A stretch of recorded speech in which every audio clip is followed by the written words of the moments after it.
അപ്പം നമുക്ക് അവിൽ എങ്ങനെ കുഴച്ചെടുക്കുക എന്നുള്ളത് നമുക്ക് നോക്കിയാലോ. അപ്പോൾ അതിന് വേണ്ടിയിട്ട് അവിലെടുത്തിട്ടുണ്ട്, ശർക്കര എടുത്തിട്ടുണ്ട്, പിന്നെ നമ്മൾ തേങ്ങയാണ് എടുത്തിട്ടുള്ളത്. എല്ലാവർക്കും അറിയാവുന്ന റെസിപ്പിയാണ്. അപ്പോൾ ഇതിലോട്ട് നമുക്ക് ആവശ്യത്തിനുള്ള അവിലെടുക്കുക. എത്ര ആവശ്യം നിങ്ങൾക്കുള്ളത് വെച്ചാൽ അത് എടുത്തിട്ട് പിന്നെ അതിലോട്ട് ആവശ്യത്തിനുള്ള തേങ്ങ ഇട്ടിട്ട് പിന്നെ ശർക്കര ഇട്ടിട്ട് നന്നായിട്ടൊന്ന് മിക്സാക്കി എടുക്കുക. പിന്നെ ആവശ്യമുള്ളവർക്ക് മാത്രം ഇതിലോട്ട് വെള്ളമോ അല്ലെങ്കിൽ ചൂടുവെള്ളമോ എന്താ നിങ്ങൾ കട്ടൻ ചായയാണ് കട്ടൻ ചായ, ഞാൻ ഇപ്പോൾ പാൽ ചായ കേട്ടോ ഒഴിച്ചിട്ടുള്ളത്.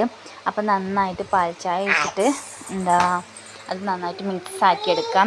എന്തിനത് ഒഴിക്കണമെന്ന് വെച്ചാൽ കുട്ടികളൊക്കെ ഉണ്ടാകുമ്പോൾ കഴിക്കുമ്പോൾ അവരെ തൊണ്ടയിൽ കുടുങ്ങാതെക്കാനൊക്കെ ആയിട്ടാട്ടോ ഇത് ഒഴിക്കുന്നത്. നിങ്ങൾക്ക് അങ്ങനെ ഇഷ്ടമില്ല എന്നുണ്ടെങ്കിൽ നിങ്ങൾ ഒഴിക്കണ്ട. അപ്പോൾ നന്നായിട്ട് കുഴച്ചെടുത്തിട്ടുണ്ട്. അപ്പോൾ ഇതാട്ടോ ഇതിൻ്റെ ഒരു രൂപം. നല്ല അടിപൊളി, നല്ല ശർക്കരൻ്റെ ആ കുഞ്ഞു കുഞ്ഞു ഭാഗങ്ങളൊക്കെ ആയിട്ട് കടിക്കുമ്പോൾ നല്ല രസമാട്ടോ. പിന്നെ അതിലോട്ട് പാൽ ചായയും ഉണ്ടാക്കിയിട്ടുണ്ടായിരുന്നു കേട്ടോ.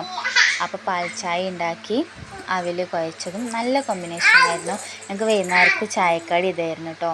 അപ്പോൾ നിറ്റൂസ് അതിലില്ലേ ശർക്കര പുറക്കെടുക്കുക കേട്ടോ.